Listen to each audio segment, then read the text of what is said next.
Hi, everybody. Welcome to the show. And it's really, really lovely to have Claire joining us here today. Hi, Claire. How are you? Hi, I'm good, thank you. Thank you for having me. I am super excited to have you on the show. And particularly because I remember when I first looked at your profile, somebody shared your details with me. And I remember that you have human as part of your description. And I'm really curious as to why human, like, why is that so important to put in a profile these days? That is such a great question. Nobody's ever asked me that before. Good. I think we live in a world of work where status matters or status is perceived to matter. And when we introduce ourselves to other people, we do a status introduction. So now my name's Claire, and I'm going to give you a sense of how important you think I am. Mm.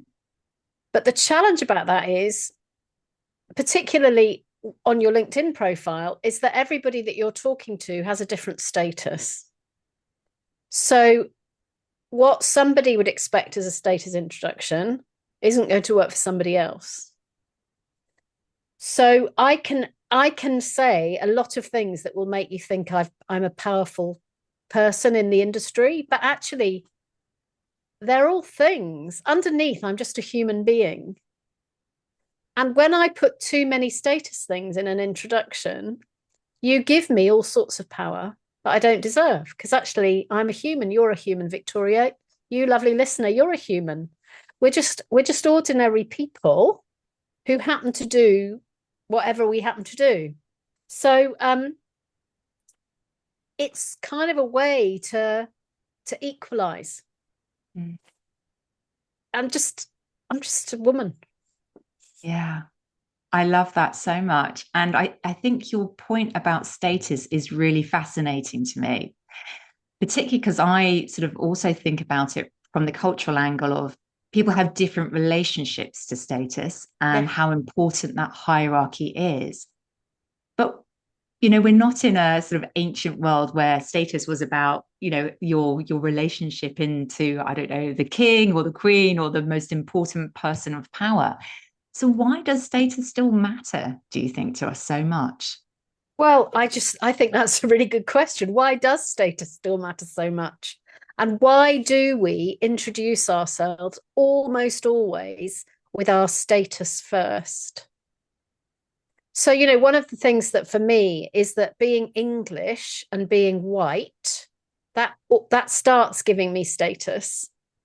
So as soon as I open my mouth and you hear that I'm English, that gives me, well, what's different about me from somebody who's German or Indian or Brazilian? Just because I speak in England, they call it received pronunciation, don't they? Just because I speak with this accent doesn't make me any more special or different from anyone else, but it can give me power. My color gives me power. It gives me privilege. I might not want that, but I can't not have it because it's there. We did an improv. We run some presence training using improv, and one of my colleagues came with me on it the other day as a delegate. And afterwards, well, I think it was a coffee time. She said, I'm really struggling to relate to people because I don't know what they do. And that's where I got the idea of status introductions from. So it's very new, very new. But actually, that is what we do. I'm Claire. This is my rank. This is my role. This is my company. And so, how should we perhaps introduce ourselves? Because I love the way that you do it. I think it's incredibly unique to say, I'm Claire and I'm a human. And yet, in some ways, it shouldn't be unique. It should be what we can all say. But is there some other flavor we should be adding then to the kind of introductions we make? Well, actually, I'd quite like to not have to say I'm a human, but I feel I have to say something. My colleague on her LinkedIn profile says I'm Sue, and I'm quite normal. Um, wouldn't it be amazing if we could get to the point where when we meet somebody, saying our name is enough to make the connection. Uh, on another improv course, when I had that in my mind, a week later, I was running it online with somebody. And at the end of the training, people still didn't know anything about each other. They didn't know where they lived in the world. They didn't know their rank. They didn't know any of those things. And all of them said how connected they felt with each other. So we do these long introductions to feel connected. But what we know is that you can connect in other ways and feel more connected. I find that really interesting because we kind of do make this assumption we have to share certain types of facts with each other to feel that connection in place. And I just want to actually also connect it to what you were talking about. So improv, just would you mind just explaining for those, perhaps, I don't know if all listeners are kind of familiar with what that is and why you'd be learning about improv to help with presence? Because I also find that fascinating. So improv is short for improvisation. So they teach it in drama school, in theatre school, where you learn to speak when you don't know what to say. So it's often seen as comedy, but it's not necessarily comedy. It's just a way of learning through games, through playing, how to engage with others. And I have to tell you that of all the training that I've ever received, it is the most useful training that I've ever done. And I didn't learn any knowledge, and I learned a lot of knowledge, because basically you have to step in and you have to say something. So improv has a whole lot of principles. So one of their principles is make an offer, which has actually transformed the way I do coaching. One of their principles is everything is disposable. So I say something to you and it doesn't work, so I just drop it and say something else. Rather than trying to get you to understand what I just said, because actually, if it didn't work, it didn't work. It needs to go. I need to bring something else in. One of the principles of improv is make your partner look good. You know, often in dialogue, we try and overpower ourselves in order to get the status that we need to be in a dialogue. So I need to try and match your power in my introduction. So I tell you, I'm Claire and I'm queen of the world, whatever, if I think that that's the status that you require me to have. And sometimes that actually means that people aren't exactly being truthful because they're trying to up-power themselves in order to match the power of the other person. So power and privilege and presence have been things that I've been learning about probably for the last 10 years. And every time I learn something, I realize I don't really learn. I still got to learn some more.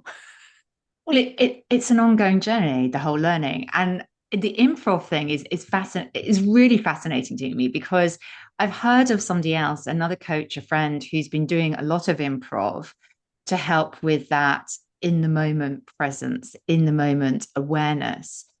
And yet I'd always associated it in my mind with comedy. I hadn't really thought about it as what does it bring to dialogue? And something you just said really has kind of sparked my curiosity because I've never thought about dialogue as being competitive before, in the sense of power matching, or even in some situations, trying to overpower or level up or take it over a level. So do you perceive that? What is happening often in conversations? Yeah, I think it is. I think it is. Let me tell you how powerful I think I am. And then, of course, you try and match me. So I say to you, this isn't true, by the way. Every holiday I go skiing in Switzerland. And you say, oh, yes, I've been to Switzerland. Actually, I've done mountain climbing. And you kind of start escalating the thing. And actually, I've just, my name's Claire. I've just had a really bad week. It's a fine introduction too. I haven't. Yeah. I might have. Yeah. And one of the things that I think is really interesting about improv is that some of the games are not in English. So there's a word called gibberish, which is basically you just make up sounds. And a lot of the games that we play in improv might not even use words, but we learn to communicate through not using words. And it's fun and it's funny. So we have a game where I go, and then you have to respond to me. But we Mm. have a third person here who has to translate what they think is going on in our conversation. But it teaches us to notice, it teaches us to sense, it teaches us to see, it teaches us that actually often communication is about the sound rather than the meaning. It's fascinating. I love that. I love that because for me, I live in a world where I really like to think about communication as a 360, like a proper sort of 3D experience. And words are very logical, right? So words we think are the thing that gives meaning to what we're saying. And yet it is like what you just said, the sound of the voice, and whether it's going up or down or raising towards a question. And I assume sort of body language comes into that as well. Yeah, although you can't diagnose from body language because everybody is different, and but it's about using that, I think, as part of the communication. One of the things I absolutely love about my work, although I really annoy people, is I teach people that they don't need to speak in complete sentences, and that in order to have a really good conversation with someone else, you need to make an offer, then an offer back, then an offer, and an offer back. So we build the conversation together. And so I've had feedback from people whose first language is not English, saying how releasing it is for them to be able to hear somebody talking and not have to form a complete sentence from what they've heard in order to give it back. Um, Mm. and I'm learning Spanish on Duolingo, and they've got this video thing where you talk to the and you can have a whole conversation with this AI bot without ever making a full sentence, because you just offer back a word, and then it builds back, and then it builds and it's built and it's builds. So I had a lovely conversation this week about food I have eaten in Spain was the subject of the conversation. I love, and that is a really interesting idea, isn't it? Because particularly when you think about communication in the workplace, putting it in that context, I think there are many, many people who'd be listening to this kind of going, well, I think I have to say complete sentences. I have to make sense. I have to say it, even if I use the word perfectly, which I know sometimes crops up in my world. So this idea of, being able to express it fully. But why does half a sentence, or is it more about just getting the nuance across? Or what do you mean by sort of not completing sentences more exactly?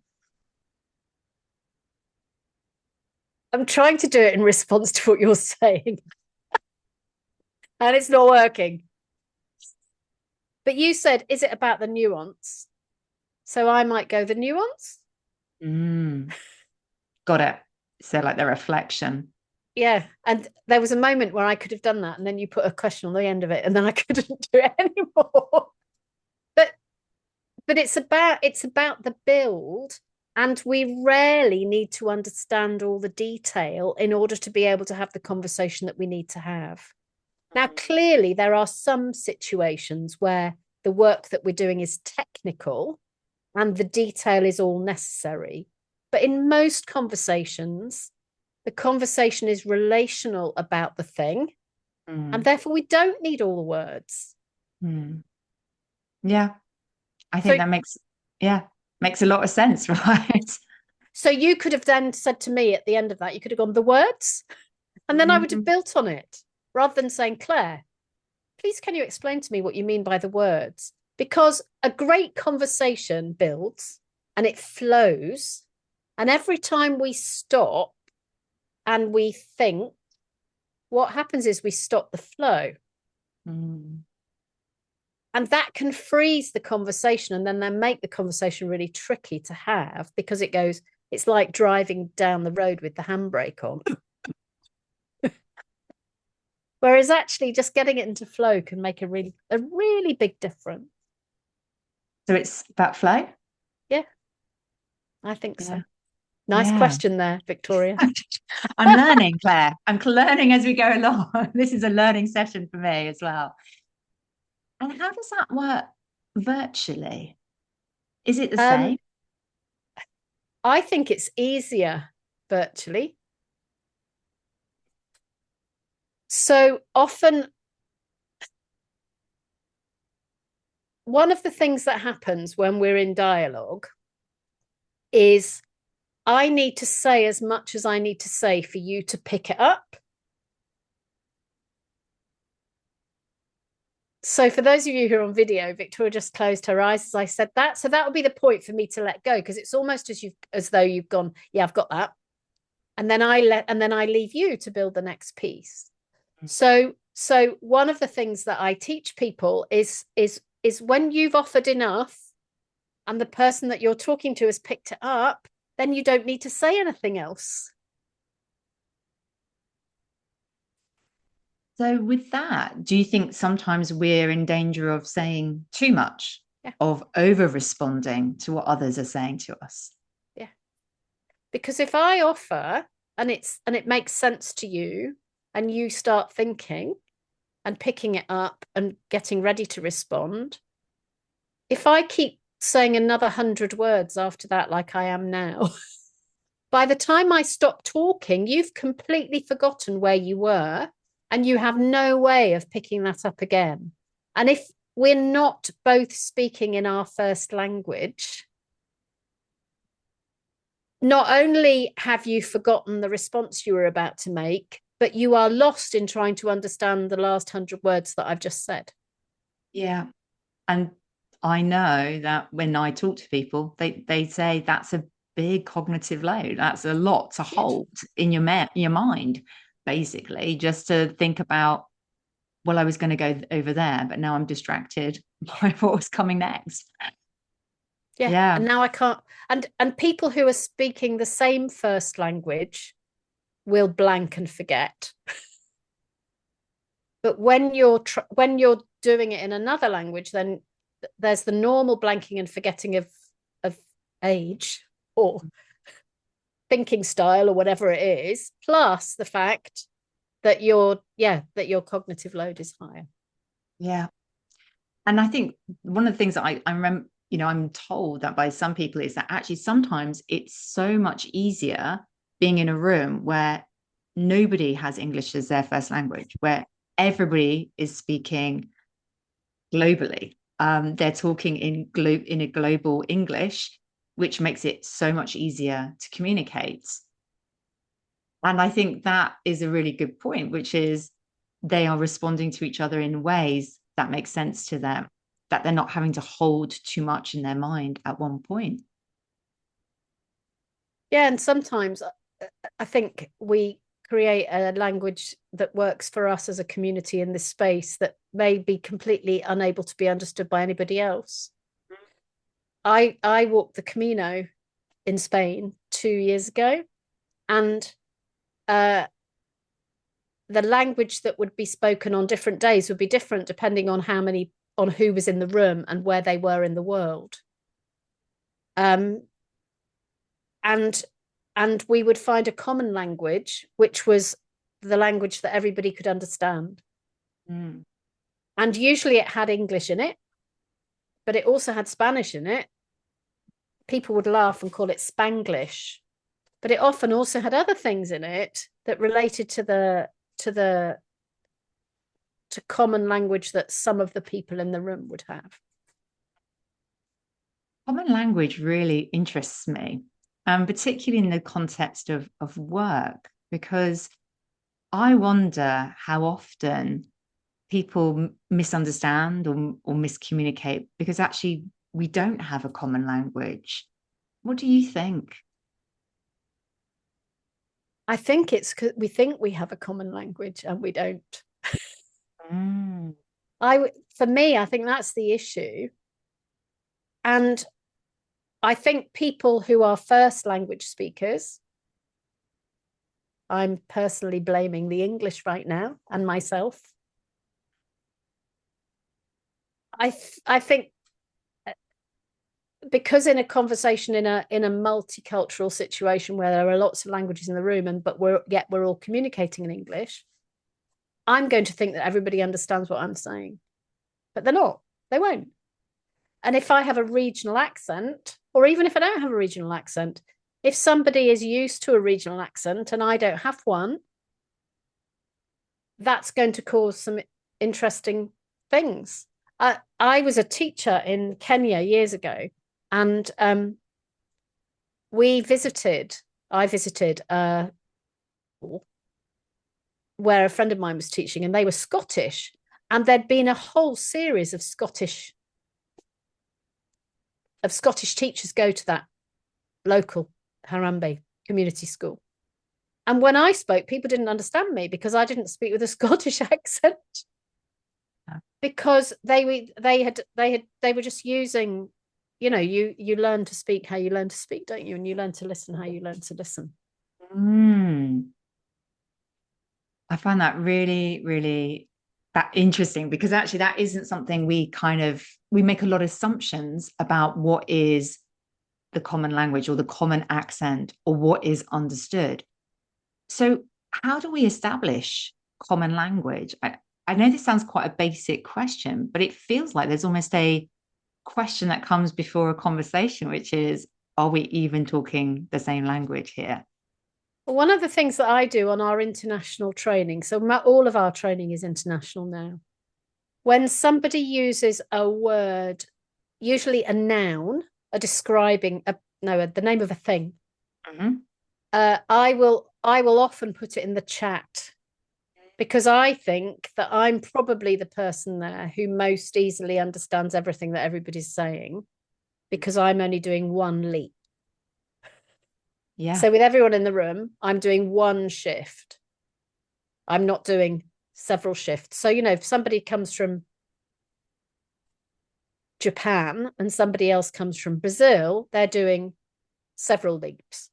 So in the chat, I will pop in the nouns, the words for things, and also the verbs, the doing words, if it's clear that this might be something that's not easily understood.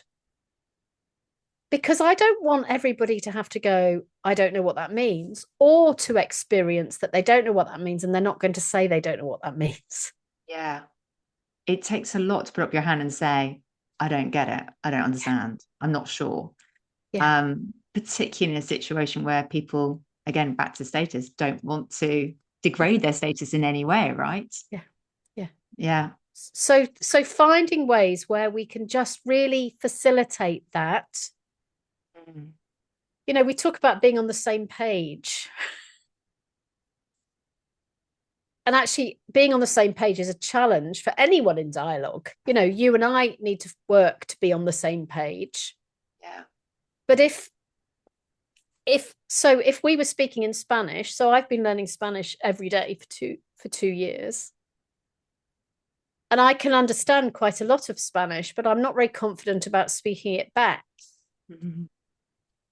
But if you put the words for me, I would have much more of a sense of being able to get involved in the conversation a bit more. So asking people, what would actually make this conversation easier? What are the things that we could do that would make it more straightforward for you? And it's also, I think, not using big words, because I just noticed I used the word straightforward. And actually, I wish I'd used the word easy. And I think that insight into being a language learner yourself is a really great insight into this. And I equally am using Duolingo at the moment. And I think it's just that idea of what it feels like to not understand. And I really particularly like your way of establishing the commonality and the common understanding through the bridging, the scaffolding of the words in the chat. That is something actually quite simple, isn't it? But perhaps something we don't think about, or we as people don't think about what could make this conversation easier to understand. And on Zoom, I think there's learning to look, and there's Mm. learning to look around the room at everyone, and then to notice, what do I see when this person is fully engaged in the conversation? What do I see when they're disengaged, which could be for any reason, but what do I see when I think they're engaged and I wonder whether there's something that I could offer or that we could agree together that would just make it a little bit more straightforward. Yeah. And of course, that's in a room where everybody is fully virtual. And then you have situations which seem to be the kind of seems to be more and more common for people I'm working with, where actually you're on a screen, but the majority are in the room and their back is to the screen. They're not even looking at you because Yeah. you're on the periphery. Um, I'm sort of curious, like in that kind of situation, how do we create that kind of connection and that conversation, do you think? What a beautiful question to ask them. Yeah. Yeah. Here we are. We've agreed that some of us are in the room and some of us are not. What do we need to do for everyone to feel included? Because it will be different on different days and for different reasons. So I've got someone at the moment on a course whose preference is to not have the screen on, but they know they're there. It just doesn't suit the way they process information to have the screen on. Mm. I make sure that everyone else in the room has got show non-video participants so that that person has their own square that's the same size as everybody else's square.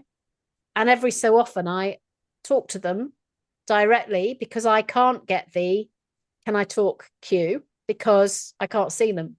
Mm. So it's different for all of us in every different context, but I think that the art is to ask people, how do we make everybody feel included here? That is such a simple question, and yet it gets missed so Completely. often.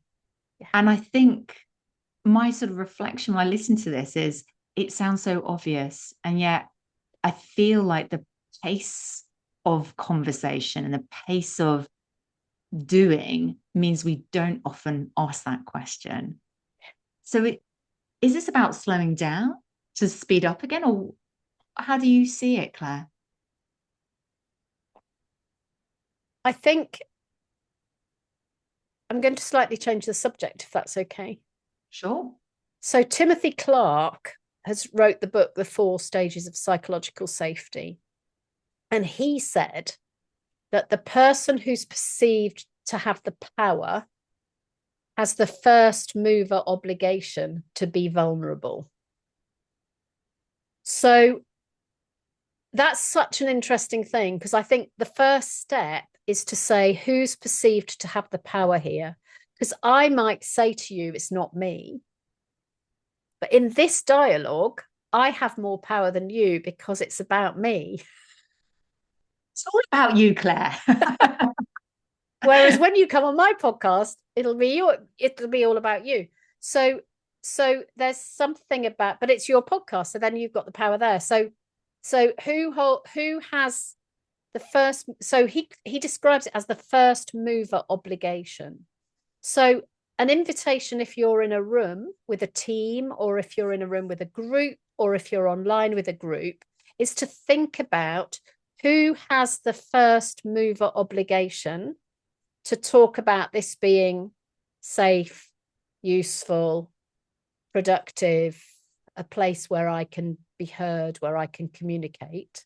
And it might not always be where you think it is. Because I was about to ask you that. Is it automatically the person who is the named leader in that room? It's definitely not with the person who is struggling to communicate the most, because people will go, well, you could have said if you want to. You want to go, no, they could not have said, because Mm. we haven't made it safe enough for them to say. Yeah, for sure. And so I'm going to also slightly move topic and come back to something we talked about right at the beginning, which is about being a human. And I'm really kind of interested in this idea of, if we have created the environment for it to be safe, for people to say, how do we have this conversation? How do we have this common language? How do we create that connection then as humans in that space? I'm really kind of interested from a team perspective how we approach this. As you're talking, I'm thinking who approaches it, Mm. because not everybody is able to or feels they can show up as human. Kim Scott, who wrote Radical Candor, she's written a few books. In one of her books, she talks about sometime in our 20s, we're told to be professional, and then we put on a shell. And then we go around being professional in this shell. And then the more we get promoted, the bigger the shell is, but the human inside is still the same size. So the distance between what I'm projecting onto the world, what the world thinks I am like, and who I am gets bigger. And then I get much less able to be human, because it feels as though it's so different from the shell that you think I'm like. So for me, I think I probably had a shell, but I think I threw it off a long time ago. So for me to say I'm human, to turn up as human, is actually quite easy. But if you've been in an organization and you've got status and shell, and this is how you've been for years and years and years, and you've got more than one of those in the room, or many of those, and some people are doing work on how do I communicate better? What do I need to do in order to serve my colleagues and the organization better? And some people go, well, I'm fine how I am. You've got an inequality of vulnerability, I think, in the room that makes it really difficult. And if you go back to Timothy Clark's first mover obligation, how does the person who's perceived to have the most power demonstrate their humanity in a way that enables it to be a little bit safe for others who are able to demonstrate theirs? Mm. Wow. The shell. The shell is a really, like, that is something I recognize. Like, I know that moment when I decided I needed to be more professional Yeah. in my 20s. And actually, it takes a lot to sort of deconstruct that, to kind of move it away, particularly if you're very used to showing up in a very specific way and to be successful in that as well. So, how do we start moving through and starting to pull away the shell a little bit? Because I imagine it's not just one shrug and it's off. Well, I think there's something that says, where is a safe place to try not having the shell on? Mm-hmm. So if I can go back to the Camino, the thing that I loved the most about the Camino is that nobody asked anybody what they did. So I could have been next to the prime minister of somewhere, walking and talking, and not known that. So there's something about being in places where status isn't a thing, and where everybody is just accepted to be themselves, and intentionally putting yourself in those places. And that might be quite hard work, because it might mean that you have to wear different clothes, be in a different place, whatever. It might be you're always going everywhere in the car and you decide to go on the bus. It could be lots of things, but unless there's somewhere in your world where you aren't showing up in your shell and in your uniform, you're never going to experience that. There's a terrible TV show in the UK, which is called The Secret Boss or something, Oh, where okay. I don't think Undercover Boss it's called. And so they take the CEO of the organization and they put makeup on them and they make them over to look like somebody else. And then they get hired much lower down their organization and then they experience it in that way. I can remember somebody talking to me. He was a neighbor in our office and he used to work in a cereal company that make breakfast cereal. Mhm. And he said that when he became the CEO, the first thing he did was decide that he was going to work in every department as and do the job with them. And so on the first day, he went to the place where the oats, cereal oats, come in. And he shoveled oats all day. And at the end of the day, he said to his colleague, "So where do I shower?" And the colleague said, "There isn't a shower." There is now. I can well imagine. And so his way of his first mover obligation to be vulnerable was actually to go around and to do the work with people as they were doing it, not as a let me look at it and see what you're doing, but let me actually inhabit this space. So I think there's a huge amount of courage required if we're going to take that seriously Mm. and we're going to expose ourselves to places that feel really uncomfortable. Mm. But unless we do that, we're just not going to see in a way that's going to enable us to grow and develop and to make it safe for others. Yeah. And I think that for me is that idea of we have to even know we have a shell going on. Yeah. Because I think for a long time, I'm not sure I did actually. I didn't realize it was there. This is just fascinating. I mean, I literally could talk to you all day, Claire. I find this really, really amazing insight from talking about being a human, but also the understanding of power dynamics within conversations is a very big and important part of, I think, what goes on. And that recognition of who holds the power is really critical from what I understand of our conversation here today to who takes the action. Is there any sort of final thoughts or final idea around communication that you'd love to share here today? I think it's not all about this isn't about you, this is about everybody, listeners. Communication isn't all about you and how you feel about the communication. Actually, good communication is about how it's received by others and how we facilitate them to offer back. So how we set the climate to be able to engage to and from. And I think sometimes in seeking to win and in seeking to demonstrate that we know what we're talking about or that we have status or whatever, what we actually do is we block the other person. And that might be true when we both speak the same first language. And I think if that's true, then it's even more true when the people that we're speaking to have a different first language from us.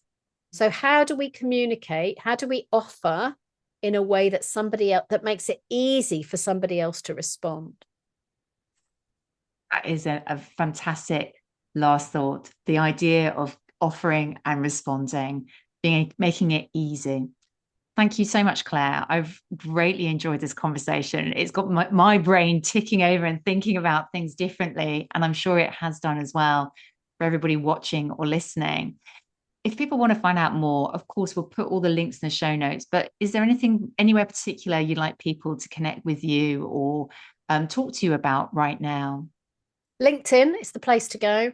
And if you want to know about the offer and the response and the sound of conversations, the human behind the coach is the book. Excellent. Thank you so much, Claire, for joining us today. And very much look forward to seeing everybody next time. Thank you for having me.